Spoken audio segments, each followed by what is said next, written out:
আল্লাহ শিখিয়েছেন কুল্লুল মুমিনিনা ইয়াগুদ্দু মিন আবসারিহিম ওয়া ইয়াহফাজু ফুরুজাহুম। হে রাসূল, বলে দিন ইমানদারদেরকে তাদের চোখগুলোকে যেন হেফাজত করে, অপথ্য যেন না দেখে। যেটা দেখলাম সেগে ফেলফেল করে তাকায় থাকলাম, ওরে বাবারে এত সুন্দর। এরপর তাকে মনে মনে মন কেলা খাইলাম, মনে মনে বাজে চিন্তা করলাম। ঢিলা মানুষের কথা, যেখানে যা দেখে সেটা দেখে পাগল হয়ে যায়। আর ইমানদার তার চরিত্রকে সে হেফাজত করার জন্য সঙ্গ হয়, নো, এটা আমার জন্য অনুমোদিত না।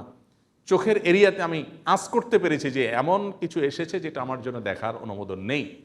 কেন শরীয়ত দেখতে নিষেধ করেছে, কেন নিষেধ করেছে? অনেকে মনে করে এটা বাড়াবাড়ি, না বোঝার কারণে, তারা দিনকে না বোঝার কারণে আমাদের অনেক ভাইরা মনে করেন এটা বাড়াবাড়ি। না ভাই, এটা বাড়াবাড়ি না, এটাই বাস্তবতা এবং এটাই বাস্তবসম্মত, এটাই যথার্থ।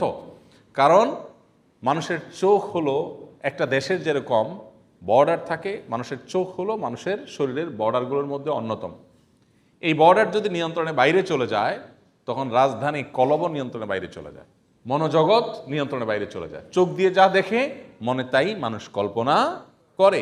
এজন্য রাজধানী তুল্য কল্প বা অন্তর্ক কেউ যদি হেফাজত করতে চায়, তাহলে চোখ তুল্য বর্ডার, কান তুল্য বর্ডারকে তার হেফাজত আগে করতে হবে। এই জন্য শরীয়ত বাঁধ দিয়েছে।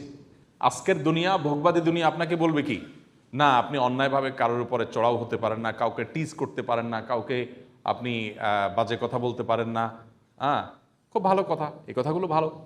কিন্তু মুশকিল হলো এমন কালচার প্রস্তুত করে রাখা হয়েছে, ডেভেলপ করা হয়েছে যে তাকে চতুর্দিক থেকে উন্মাদনা তৈরি করার জন্য যা লাগে সব ব্যবস্থা করা হচ্ছে তার জন্য।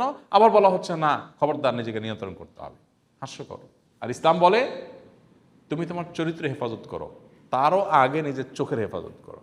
কারণ চোখের হেফাজত করতে না পারলে তোমার চরিত্রের হেফাজত করা সম্ভব হবে না।